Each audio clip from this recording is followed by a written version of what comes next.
పురపోరులో కీలక ఘట్టం మొదలైంది. రాష్ట్రంలోని 116 మున్సిపాలిటీలు 7 కార్పొరేషన్లలోని 2981 వార్డుల్లో పోలింగ్ ప్రారంభమైంది. పోలింగ్ కోసం 8203 కేంద్రాలు, 16031 బ్యాలెట్ బాక్సులను రాష్ట్ర ఎన్నికల సంఘం ఏర్పాటు చేసింది.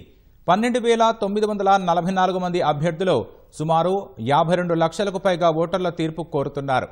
ఓటర్లందరూ ఓటు వేయాలని రాష్ట్ర ఎన్నికల కమిషనర్ రాణి కుముదిని కోరారు.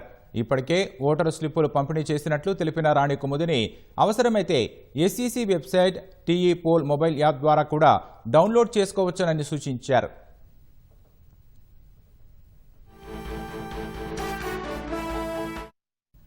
మున్సిపాలిటీలు, కార్పొరేషన్లలో పోలింగ్ కోసం రాష్ట్ర ఎన్నికల సంఘం విస్తృత ఏర్పాట్లు చేసింది.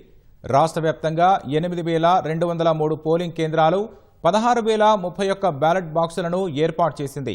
ఎన్నికల నిర్వహణలో 742 మంది జోనల్ అధికారులు, 279 ఫ్లయింగ్ స్క్వాడ్, 381 స్క్వాడ్ బృందాలు, 1370 రిటర్నింగ్ అధికారులు, 1547 ఏఆర్ఓలు, 9560 పోలింగ్ అధికారులు, 31428 మంది సిబ్బంది పాలు పంచుకుంటున్నారు. మొత్తం 8191 పోలింగ్ కేంద్రాల నుంచి ఓటింగ్ ప్రక్రియ వెబ్కాస్టింగ్ జరుగుతోంది. పోలింగ్ కేంద్రానికి 100 మీటర్ల పరిధిలో మొబైల్ ఫోన్ ఉపయోగించవద్దని ఎస్ఈసీ తెలిపింది. పోలింగ్ కేంద్రానికి 200 మీటర్లు దాటిన తర్వాత అభ్యర్థులు ముందస్తు అనుమతితో ఓటర్ స్లిప్ల పంపిణీ బూత్ ఏర్పాటు చేసుకోవచ్చు.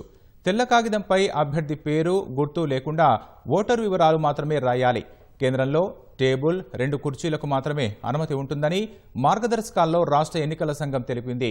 ఆ కేంద్రాల్లో గుమికూడవద్దని, ఓటర్లను ప్రలోభపెట్టవద్దని, ప్రభావితం చేయవద్దని స్పష్టం చేసింది.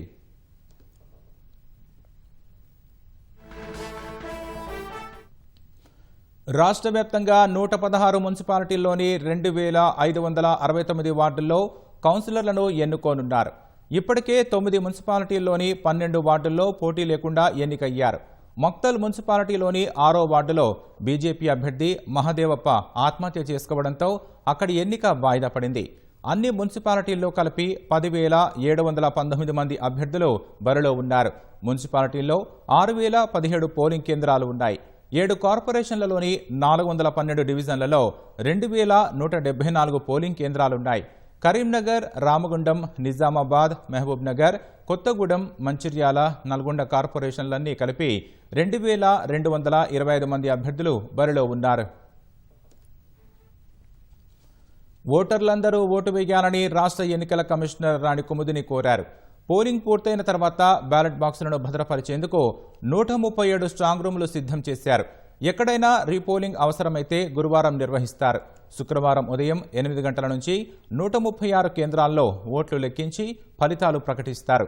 ఈ నెల 16న మున్సిపాలిటీల్లో చైర్మన్, వైస్ చైర్మన్, కార్పొరేషన్లలో మేయర్, డిప్యూటీ మేయర్ ఎన్నిక జరగనుంది.